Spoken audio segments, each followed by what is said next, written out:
여러분, 학교 다닐 때 태정태세 문단세 한 번쯤 암기 안 해보신 분 여기 없으시죠? 네, 태정태세 문단세 뭐예요? 조선왕조의 왕의 앞글자만 따서 부르는 어떤 단기 기억술이었죠. 자, 그런데 여러분, 우리가요 이 태정태세 문단세 예성연중 인명선 안 써놨어요 앞에 이거를 암기한다고 해서 조선왕조 500년을 전체 다 조선왕조 500년의 큰 흐름을 알고 어떤 사건이 어떻게 왜 일어났는지 세부적으로 설명할 수 있을까요? 당연히 없죠. 이 태정태세 문단세가 그것 자체만으로도 효과를 발휘하려면 오직 조선의 몇 대 왕은 누구인가 이런 단편적인 지식만을 위한 시험을 볼 때예요. 그것을 제외하고는 사실 크게 쓸모가 없죠. 이 단편적인 지식은요, 어떤 시험의 범위를 밖에서 벗어나면요, 어떤 일상생활에서 활용하기는요, 굉장히 힘들어요. 제가 오늘 영상에서 이 조선왕조 500년 얘기까지 꺼내게 된 이유에는요, 얼마 전에 받은 메일 한 통으로 시작을 합니다. 그 메일에는요, 이렇게 쓰여져 있었어요. 이렇게 별 특별한 건 없었는데, 선생님, 제가 영어 공부가 이렇게 해서 어렵습니다. 자, 그런데요, 그 메일에 써있던 마지막 한 문장이요, 저에게 약간의 자극이 됐어요. 그래서 이제 머리에 계속 남더라고요. 거기에 써있던 그 문장은요, 영어를 가랑비에 옷 젖듯이 하고 싶습니다. 네, 이 가랑비에 옷 젖듯 영어 공부를 하고 싶다. 즉, 다시 말해서 하루에 조금씩 몇 문장씩 공부를 하면 네, 언젠가는 내가 생각하는, 즉 우리들이 생각하는 통상적인 어떤 영어로 말할 수 있는 수준, 원어민에 준하는 그런 수준에 도달할 수 있지 않겠냐라는 의미예요. 이렇게 생각하는 학생들이 굉장히 많아요, 실제로. 그리고 제가 만약에 여기서 대중적으로 더 반응을 얻고 싶다, 많은 사람에게 그냥 더 알려지고 싶다, 이렇게 되면요, 사실은 여러분들에게 한 가지 솔루션을 제공을 하는 게 맞아요. 왜냐면은 그게 이제 대중적으로는 인기를 얻을 수가 있어요. 예를 들면은 이 영어 한 권 다 외워보세요, 이런 거 따라해보세요, 아니면은 영어 문장 이거 100개 추려가지고 패턴으로 암기해보세요, 이렇게 쉬운 접근법으로 가면은 이제 서로 편할 텐데, 이제 사실이 그렇지가 않으니까 이제 복잡해지는 거죠, 문제가. 자, 그래서 제가 지금 아까 가랑비, 이 가랑비의 그 전제는요, 비가 한 번 내리는데 그 조금씩 내린다 할지라도 이미 맞아서 옷이 젖어요. 자, 그런데 이게 마르기 전에 또 내려야 된다는 전제가 있어요. 이게 가랑비예요. 자, 그런데 학생들이 말하는 가랑비의 옷 젖듯은요, 여기에 오늘 한 방울 딱 뿌렸어요. 자, 그리고 이게 다 말라. 내일이 돼서 내일 또 한 방울 뿌려. 다 말라. 내일 모레 또 한 방울 뿌려. 다 말라. 자, 이렇게 되면은 가랑비의 옷이 젖긴 하겠지만 전체적으로 그 말하는 젖는 현상은 안 일어나겠죠. 딱 그 가랑비 한 방울만큼만 항상 젖어 있겠죠. 영어 공부도 이거와 똑같아요. 이게 어떤 뇌과학적 혹은 기억 측면에서 볼 때의 그 하루에 몇 문장씩 암기, 무턱대고 덮어놓고 암기하는 게 학습적으로 효과가 없는 첫 번째 이유고요. 그런데 비단 이 문제뿐만 아니에요. 두 번째, 더 중요한 이유가 있어요. 그게 바로 무엇이냐 하면 맥락. 이게 조선왕조 500년의 역사를 줄줄 읊을 수 있건, 아니면 영어라는 언어를 내가 일상생활에서 정말 다양하게 사용할 수 있건, 여기에서 필요한 거는요, 그 큰 틀을 알고 그 맥락을 전체적으로 파악하고 있는 거예요. 자, 맥락을 파악하고 있다는 얘기는요, 내가 A를 배웠으면 그 A가 마르기 전에 B와 연결하고, 그 A, B가 마르기 전에 C와 연결하고, D와 연결해서 하나의 큰 숲을 이룬다고 보면 되는 거죠. 자, 그러니까 우리가 그러니까 아까 그 태정태세 문단세처럼 임시 방편으로 암기한 지식은요, 시험을 볼 때에만 수용이 있어요. 그런 유형의 시험, 어떤 주관식이나 서술형 어떤 시험에는 또 의미가 없죠.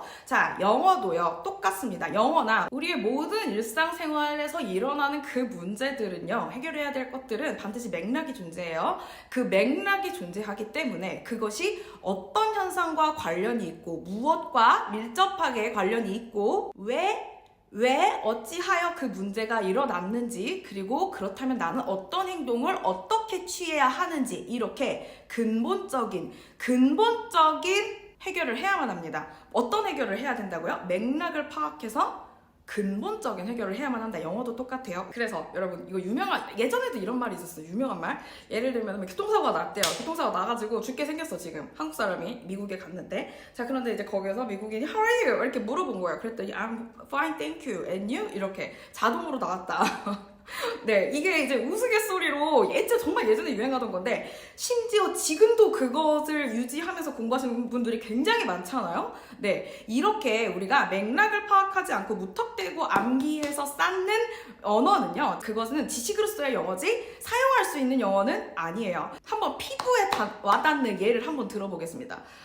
일단은 뭐 우리가 그런 말을 들었어. rude. 외웠어. 암기했어. rude. You are rude. 너 되게 무례하다. 이렇게 해서 you are rude 라고 하면 어떻게 돼요? you are rude 하면 너 진짜 원래 인간이 무례한 사람이다. 이런 의미고, 여기에서 너 지금 무례하게 굴고 있으니까 그런 행동은 안 하는 게 좋을 것 같아. 이런 의미는 어떻게 우리가 말을 해줘야 돼요? You are being rude 라고 표현을 해줘야 되죠. 그러면 왜 여기서 우리가 you are being rude, 무례하게 굴지 마, 무례하게 굴지 마 이렇게 암기할 것이 아니라 한번 왜 그렇게 말을 하는지 생각을 해봐야 돼요. 자, 그렇게 되면 우리가 여기서 알아야 되는 거는 R과 are being의 차이, 양태의 차이, 그리고 상태 동사 action verb와 state verb가 어떻게 다른지도 우리가 알고 있어야 돼요. 이게 바로 영어의 맥락을 파악하고 있어야지만 우리가 이거를 전체적으로 이해할 수 있는 예 중에 하나죠. 자, 애써 일을 잘해가지고 이제 뭐 해외 컨퍼런스에 갔어. 자, 그래가지고 이제 명함을 딱 상대방에게 클라이언트나 어떤 파트너들한테 줘야 되는데, 나는 명함을 준다. 영어로 give you my business card. I give you my business card. 이러면 어떻게 되냐면 이게 현재 시제로 쓰는 거잖아요. I give you my business card. 이렇게 해버리면은 어떻게 해요? 어떤 약간 성경에서 나오는 그런 말투죠. 내 명함을 내리노라. 이런 의미가 되는 거죠. 자, 그래서 여기서 조금 잘 말하려면 어떻게 돼야 돼요?